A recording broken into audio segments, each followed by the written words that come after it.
Cornell note-taking system organizes and structures your lecture notes while also guiding you through the learning process. Walter Pock, the professor who designed the system, wrote a book on how to study in college. Chapter 10 of his book is devoted to note-taking and gives really practical tips on how to take notes well and on how to use your notes to understand the material. I have summarized the chapter for you and will also give you a concrete example of how to use the Cornell note-taking system. The recall system complements the Cornell note-taking system by using active recall to help you remember information. Additionally, I will give you a detailed explanation of how to use both systems together so that you can get the most out of your study time. If you are new to the Cornell note-taking system, the Cornell template has 3 sections: the cue section, the note section, and the summary section. If you don't have a Cornell template, you can use a regular sheet of paper and create your own. Start by making a column around 2 inches wide on the left-hand side of the page for the cue column. Section off a rectangle about 2 inches in height at the bottom of the page for the summary section, and use the remaining space in the middle of the page for the note section.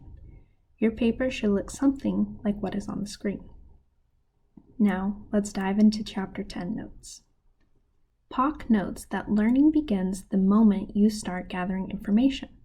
In a structured class, lecture is where a large amount of that information is delivered. When you take notes effectively, you are creating something that will serve you in the long run. Your lecture notes can become a sort of handwritten textbook, and because you produce the notes, they become more meaningful to you. You process the ideas more deeply, you remember them better, and you shape your notes in a way that your own mind understands. Well-taken lecture notes also tend to be more current and relevant than textbooks. They reflect what your instructor believes is important now, current standards, and tend to be up to date. The first section of the Cornell system is the cue column, or the column on the left-hand side of the page. For the most part, don't fill this in during lecture. Use it during review. In this space, you should write keywords, questions, and terms that help you retrieve the note on the right. As we will see later, for each main idea in your notes, you will generate a keyword and a question. This process helps you engage with and understand concepts more clearly, and see how lecture content fits together. You can also add other notes, clarifications, and annotations as you review in the cue column. The second section is the summary section. This is where you recapitulate the lecture in a few sentences. Doing this accomplishes a few things. It gives you a convenient, in a nutshell, that is really helpful for the exam reviews and indexing information later on. It forces you to interpret and evaluate the ideas, and in doing so, answer, what does this all really mean? But finally, it makes you look at the overall meaning. With lecture notes, you can easily lose sight of the forest for the trees. The details can really bog you down, but because the summary should just be a few sentences, you have to consider and condense all the details into one big picture. Lecture notes that you take in class should focus on the content, not the format. Some people prefer organized outline notes. Others take notes that may look chaotic, words scattered across the page, more images than text, arrows connecting the ideas, so on and so forth. What matters is that your notes help you recall the information. If doodling helps you learn, do that. If outlines work better for you, do that. The Cornell system is flexible enough to work with any note-taking style. There are 5 steps in the Cornell note system. First is to take the notes. The second is to review them. The third is to determine the main ideas presented in lecture and ask questions about each main idea. The fourth step is to answer those questions. And finally, to summarize and review. The more you engage with the material, the more you will understand it. And a good way to do this is with reviewing your notes. As the book states, the battle between remembering and forgetting goes on continuously. The only way you can influence the outcome of this battle is by reviewing your notes regularly. In lecture, when you are taking notes, the goal should be to collect speedy and sparing notes. You want to take down all the ideas in enough detail that when you look back, sometimes even years later, the notes make sense to you. But you don't want to be so focused on the details that you miss the major ideas because you were still transcribing previous ones. So, what's the best way to do this? First, use the telegraphic method. When people used and sent messages through telegraphs, words cost money. And to save money, one would create a message that got the idea across while using the fewest words. Say you want to send a telegram that communicates what time you will be home. One option is, I will arrive home promptly at 3 o'clock in the afternoon. Or you could send, arriving home at 3. Both convey the same information, but one uses less words. In lecture, words are worth time. Use the telegraph style to record ideas so you don't miss ideas. Also, when taking notes, leave out unnecessary words such as articles, or words like a, and the, overly descriptive words, and abbreviate words where you can. If the absence of articles in your notes bothers you, leave a small space and add these words back in when you review. In general, just leave out words that don't change the meaning of your notes, but take more time to write.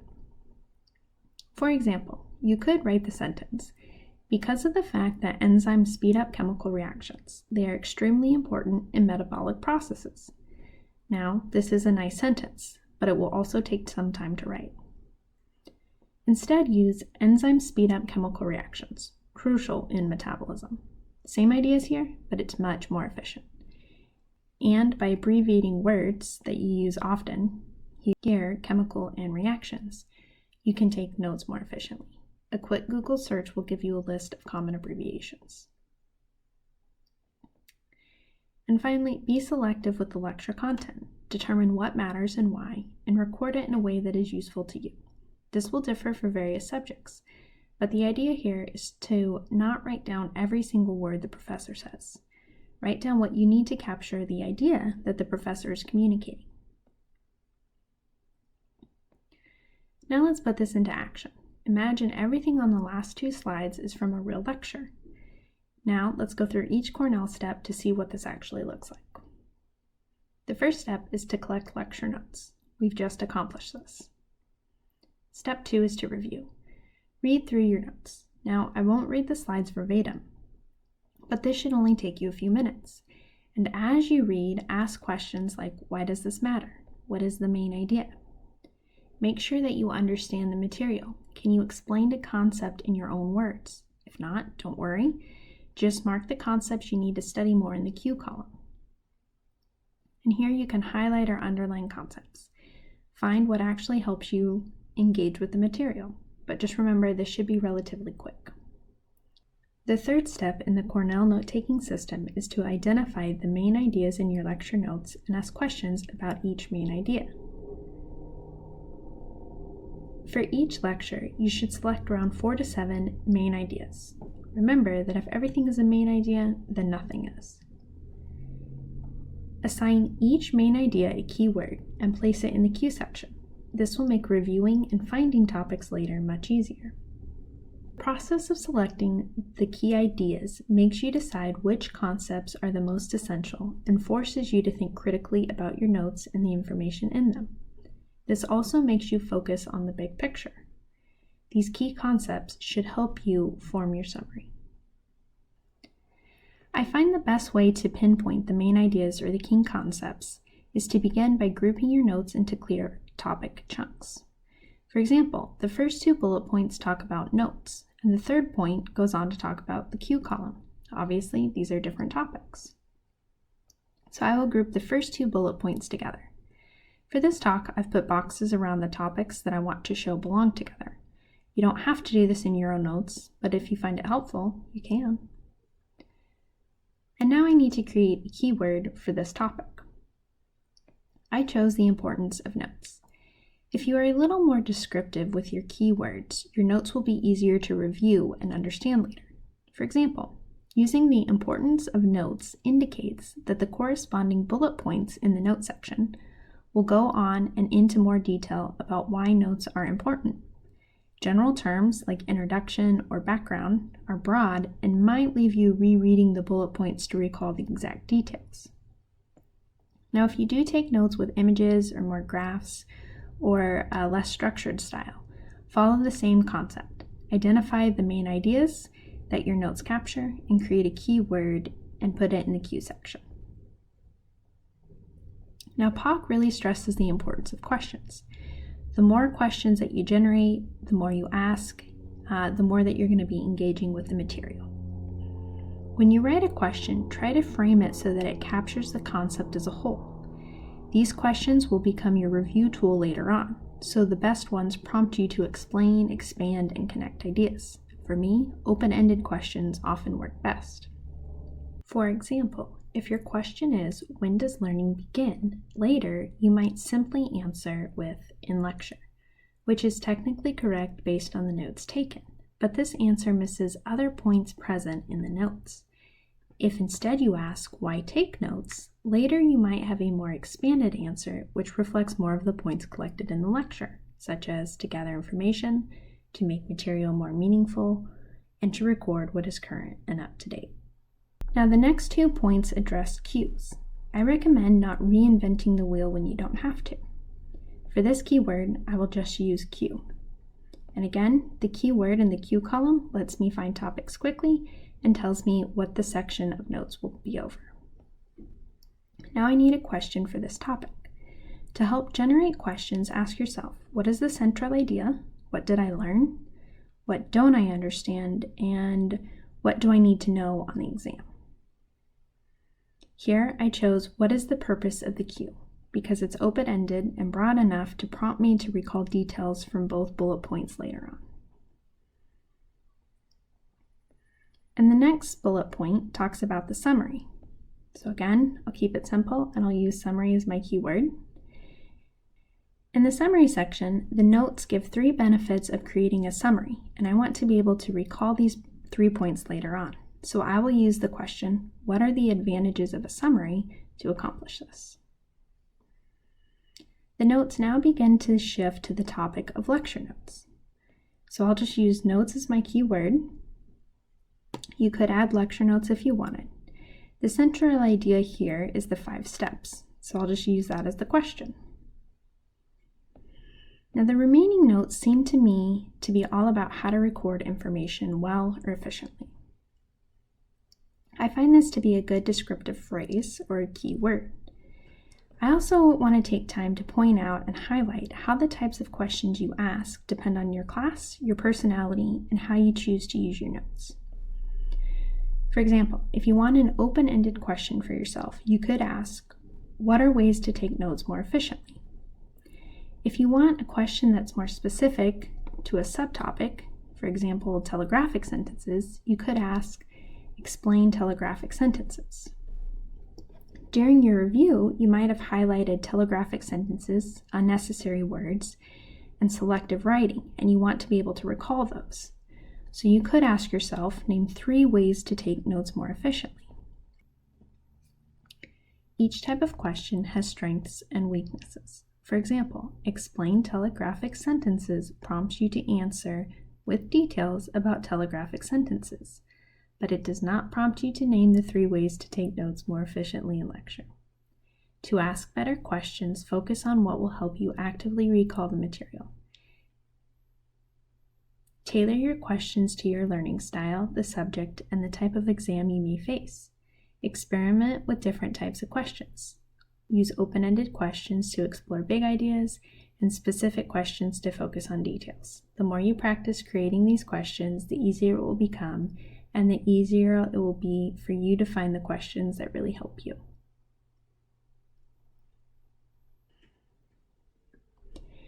Step 4 in the Cornell system is answering the question. POC suggests covering the notes section, answering the questions you've written in the Q column. Now personally, I like to answer the questions mentally after creating them. This works well for me. The key is to find the method that works for you. And the 5th step is writing the summary. After reviewing your notes and answering your questions, write a brief summary at the bottom of the page. Remember, this should capture the main ideas in your own words. I've included an example of what I might write for a summary, but just remember that when you write the summary, make sure to include main ideas, key connections, make it concise, and highlight your takeaways. When you return later, you should get a general idea of what your notes covered without having to reread all your notes. For a longer lecture, you may not be able to add and include a lot of specific details, and that's okay. The big picture here is really the goal. And when it comes to the summary, own it. Don't outsource this to AI. I know that this step takes effort, but this is the step that will tie everything together. The summary that you create for yourself will stick in your memory, and it will make recalling the material later quite a bit easier. Put the work in now. You can't bring AI into the exam, but your brain is always allowed. And I just want to reiterate that steps 2 through 5, so reviewing your notes, identifying the main topics, asking and answering questions about the main topics, and the summary should all happen after lecture and should only take you around 10 minutes. You'll get better as you do this. And now I want to explain active recall. Now, this step is outside Chapter 10, so it's completely separate from the Cornell note-taking method. But I think it's a powerful and a quick way to master material. Now, ideally, you want to work on the recall step roughly 24 hours after completing steps 1 through 5 of the Cornell note method.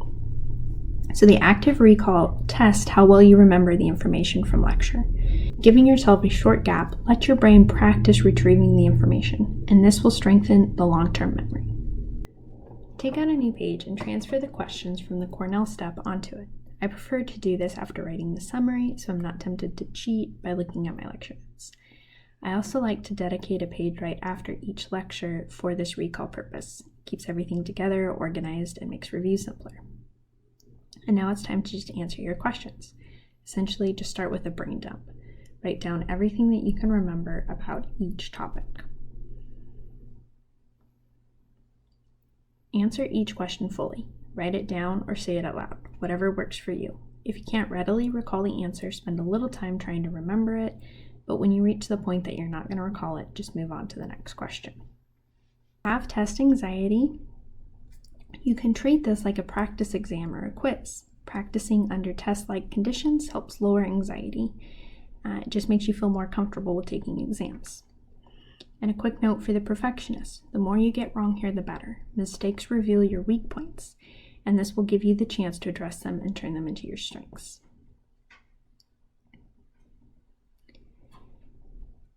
Okay, so after you completed the brain dump, the key is to go back and review what you missed. So return to your notes, look up the material that you missed, and write it down.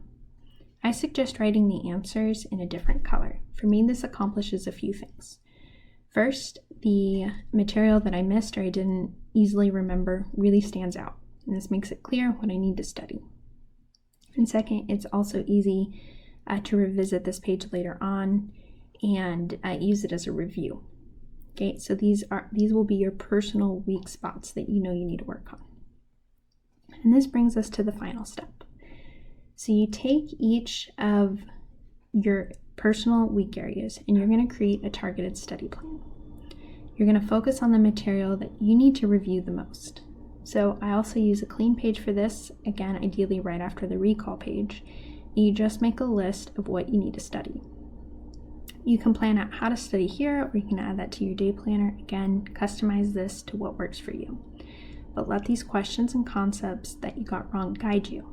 Right? These are the areas that you need to work on. And you can use this page to extend your notes, to add more examples, and it's just really beneficial because everything stays together, everything stays organized, and later on it's easy to review. You can also treat this as an ongoing list. If you master a concept through homework or practice, check it off. And if you need more examples or time, note that too. This awareness of what you need to work on is what will keep you ahead. And again, this recall and planning step should also take about 10 minutes. The goal is to review frequently and in a targeted way. Keep your notes organized, and this will save you time. Also note that this system is a habit. And I know you probably have anywhere from 3 to 6 classes at once, but if you stay up on your notes and what you need to study and what you need to know, you're going to understand the material, not just cram for the exam.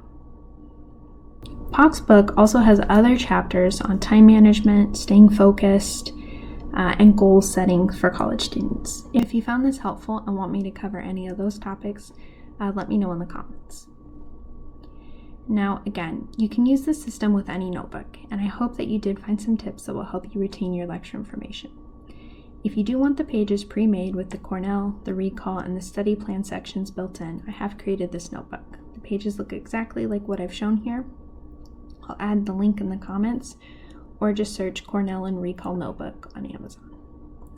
As always, like and subscribe for similar content. Thank you.